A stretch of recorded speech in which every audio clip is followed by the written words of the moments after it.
CM Revanth రెడ్డిపై అనుచిత విమర్శలు చేస్తే నాలుక కోస్తానని PCC working president Jaggareddy BRS నేతలకు మాస్ వార్నింగ్ ఇచ్చారు.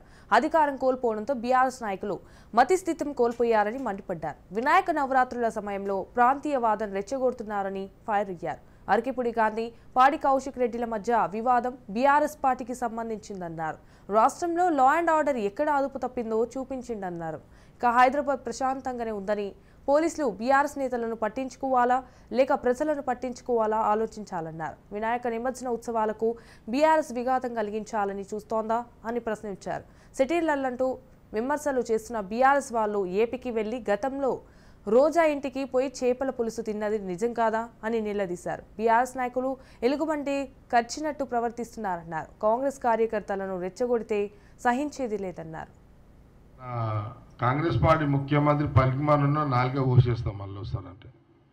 పనికిమాలను అంటే కేటీఆర్ ఉండని వాళ్ళు అయ్యి ఉండని. కాంగ్రెస్ కార్యకర్తలు ఎందుకు రెచ్చగొడుతున్నాడు, ఎందుకు రెచ్చగొడుతున్నారు మీరు కాంగ్రెస్ పార్టీ కార్యకర్తలను? ఏం అవసరం వచ్చింది మీకు? ఇది అవసరమా మీకు? ఇదంతా ఏదైనా పబ్లిక్ ఇష్యూల మీద ఉంటే గవర్నమెంట్ ఉంది, మాట్లాడండి. అసలు చెప్తా ఆగండి.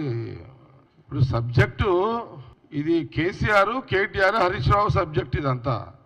ఇప్పుడు ఇంకేమైనా డౌట్లా? నేను నాలుగే మా కార్యకర్తలు రెచ్చిపోయి కొయ్యగలరు అని చెప్తున్నా. నోరు మార్పేసుకో. నేను చెప్తే కదా ముఖ్యమంత్రి గారి మాట్లాడితే మా కాంగ్రెస్ పార్టీ కార్యకర్తలు రెచ్చగొట్టకుండా ఏడబడతా పట్టుకొని నాలుగే కోసేయగలరు, ముఖ్యమంత్రి రేవంత్ రెడ్డి తిట్టొద్దని చెప్తాను. ఇంకేం కాలేదు. మా ముఖ్యమంత్రిని ఎవరన్నా కాంగ్రెస్ పార్టీ ముఖ్యమంత్రి పనికిమాలన్నా నాలుగే కోసేస్తాం మళ్ళీ వస్తారంటే. పనికిమాలంటే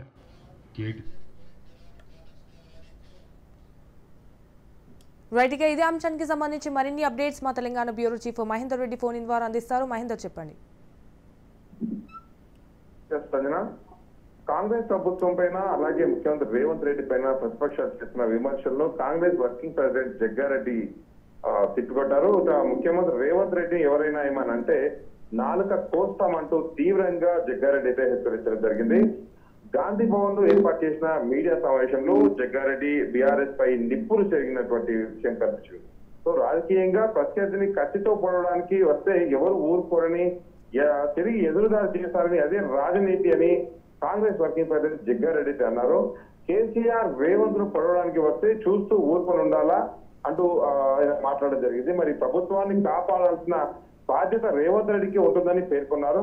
ఆయనను ఎవరైనా ఏమైనా అంటే నాలుక కోస్తామని తీవ్రంగా హెచ్చరించడం జరిగింది. ఇక హరీష్ రావుకు మతి భ్రమించిందని జగ్గారెడ్డి ఆరోపించారు. మరి టీఆర్ఎస్ నేతలకు అధికారం పోయేసరికి నిద్ర పట్టడం లేదన్నట్టుగా కళ్ళు తాగిన కోతుల మాదిరిగా బీఆర్ఎస్ నాయకుల పద్ధతి ఉందని జగ్గారెడ్డి విమర్శించారు. ఇక ఫిరాయింపులకు ఆద్యం పోసిందే కేసీఆర్ అని తెలిపారు. మీకు సీఎల్పీలు వెళ్ళిన కేసీఆర్ నే తెచ్చారన్నారు.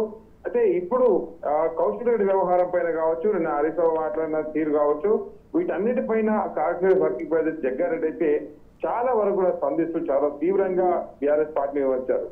మొత్తానికి 2014-18 మధ్యకాలంలో కాంగ్రెస్ చెందిన 9 ఎంపీలు, 20 ఎమ్మెల్యేలు, 18 మంది ఎమ్మెల్సీలు బీఆర్ఎస్ లో చేరినప్పుడు ఆ పార్టీ నేతలు ఎందుకు మార్చలేదని జగ్గారెడ్డి చెప్పుకోవడం జరిగింది.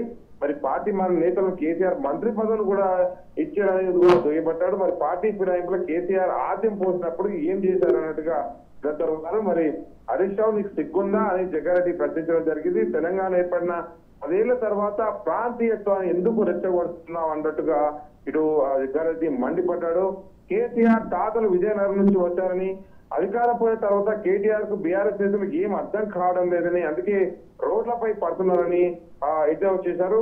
మరి పార్టీ మరి నేతల కండుగాపై సాంప్రదాయం ఉన్న మీ పార్టీలో మరి అప్పుడు కేసీఆర్ ఎందుకు అడగలేదన్నట్టుగా ఇటు హరీష్ రావు కేటీఆర్ కు తోటిగా ఆయన ప్రశ్నలు అందించారు.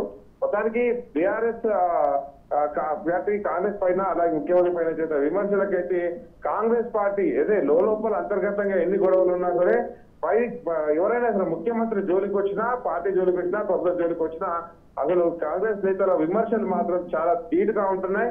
ప్రభుత్వాన్ని ఎవరు అడిగినా కూడా ఖచ్చితంగా మేమున్నాం అన్నట్టుగా ఒక్కొక్కరు ముందుకు రావడం చూస్తుంటే మాత్రం కాంగ్రెస్ పార్టీలో ఇక రేవంత్ రెడ్డికి తిరుగులేదు అనేటటువంటి వార్తలు అయితే రాజకీయ విశ్లేషకులు చెప్తున్న పరిస్థితి కనిపిస్తుంది.